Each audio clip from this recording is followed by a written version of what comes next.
So I wanted to come on here and talk about that I'm 60 days sober. 60 days sober, and I wanted to talk about that journey and what that has meant to me. 60 days sober is a huge accomplishment, man. I remember my first time smoking was when I was 14 years old. My brother had some weed in our room that we stayed in together, and I went and I saw the weed. It was sitting on the counter in the bathroom.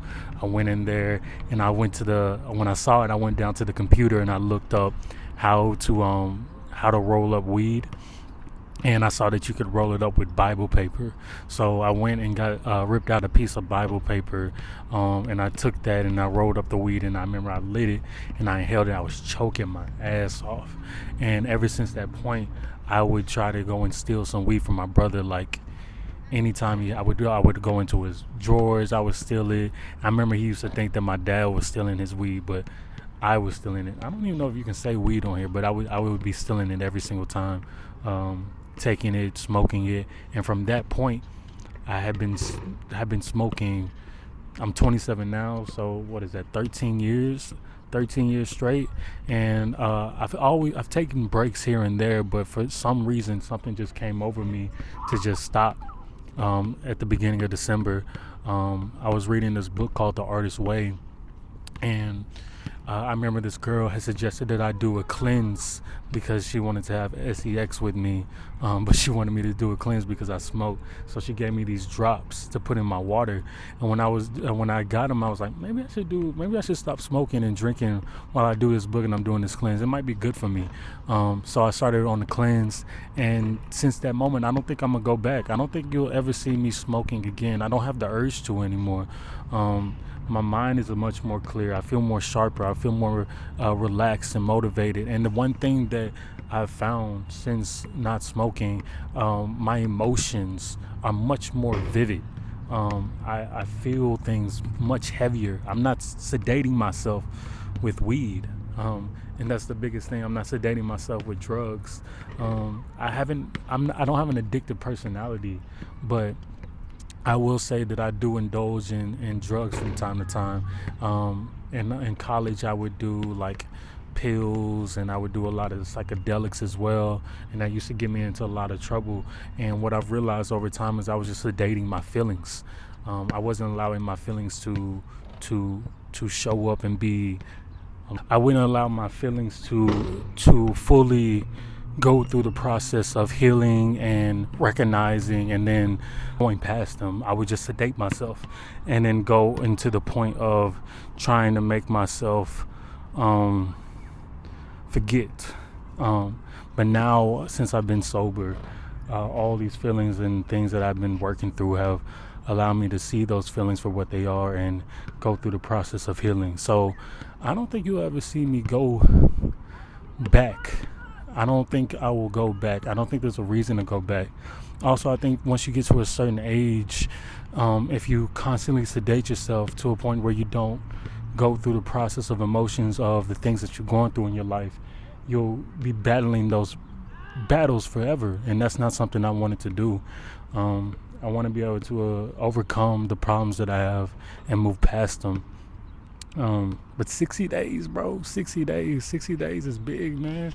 That's a long time, man. And I would say I be drinking from time to time. Like, I went out with a girl the other day, and we got some wine and stuff like that. But wine to me, or drinking to me, is a lot different. It's a lot more social. And then it's also something, if you don't abuse it, it's there today, going tomorrow. With weed, I feel like the clarity that you have when you are fully sober from weed is something that you can't really describe. Like, I see the world in a much cleaner way. And then also with weed, a lot of times we'll smoke it in tandem with tobacco. Like I used to roll spliffs a lot, or I would smoke a cigarette, or I would roll a blunt, which is, just tobacco and then weed inside. And those things with the tobacco, it messed up my lungs. I realized I was really congested, and I'm really big on health. But how can I say I'm big on health when the things that I'm doing to my lungs is just as detrimental? Any smoke to the lungs is not good for you. There is no good smoke for the lungs. Like, there's nothing you can do that can justify smoking that is beneficial to your lungs. Maybe one day I'll do edibles. Maybe I'll look into edibles. Maybe I'll find a tea alternative. And I still might end up doing shrooms. This is not to say that. I think another thing is, like, when people go sober, it's like it's your own process, your own journey. If I decide tomorrow that I want to do shrooms or something like that, then that's me. What I'm saying is, I don't think I'll do smoke on my lungs. I don't think I'll smoke again. I don't think I'll put that harm onto my lungs and my body, especially as I age, and seeing how better I feel from not smoking, even how healthy my lungs feel from not smoking. It's something that I really cherish. And I mean, I was talking to this one girl. She smokes all the time. One of the things that we used to do together is just smoke and chill and do our business. And she was telling me that she was like, "Well, I don't know what we're gonna do anymore if you're not gonna be smoking with me." And it's funny because it's like, bro, there's so many other things that we can be doing rather than smoking. A lot of times people put this crutch on smoking and making it the social catalyst to be together with people, when you can just be together with people. You don't have to do any type of drugs. You don't have to have a vice for that. You can just be outside, enjoy the fresh air.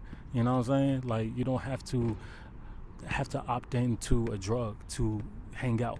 We can go to a bookstore. We can go to a concert. We can go to the park and play. We can have a picnic. But yeah, I just wanted to come on here and say that 60 days, bro. 60 days. Congratulate me. Put a comment down below saying congratulations. And if you are on this journey of sobriety, let me know how it's been for you. How many days have you gone? 60 days is a long time for me. I don't think I've ever gone 60 days without smoking in my life. And one thing I will say before I end this, which is something that's really been weird to me, I feel like my creativity has dipped a little bit from not smoking. I want to know if that's happened to anybody else, because I feel like I've been less creative. And maybe that just could be my own interpretation, or not understanding what creativity all entails, or maybe it's the come down of it all. But I feel like I've been less creative as I've stopped smoking. And I want to find that spark again. I feel like I've lost it a little bit. Like I lost my step a little bit when it comes to that. I'm still creative, of course, in a lot of different ways, but it doesn't feel the same. And I want to know if anybody else feels that as well. Yeah, man, 60 days, bro. 60 days sober. Yeah, let me know what your process has been on your sobriety. If you've been thinking about going sober. I'm Gen Z. I know a lot of Gen Z is thinking about going sober or going sober. So let me know if you relate in the comments below, and please subscribe, man. It'll help me make more videos. I'm really enjoying this. I appreciate y'all coming through. And yeah, man, 60 days, bro. Maybe I'll come back and do an update in a year if y'all like this, man. Maybe I'll come back and do an update, 6 months or something like that if y'all mess with this video. All right, man. Appreciate y'all.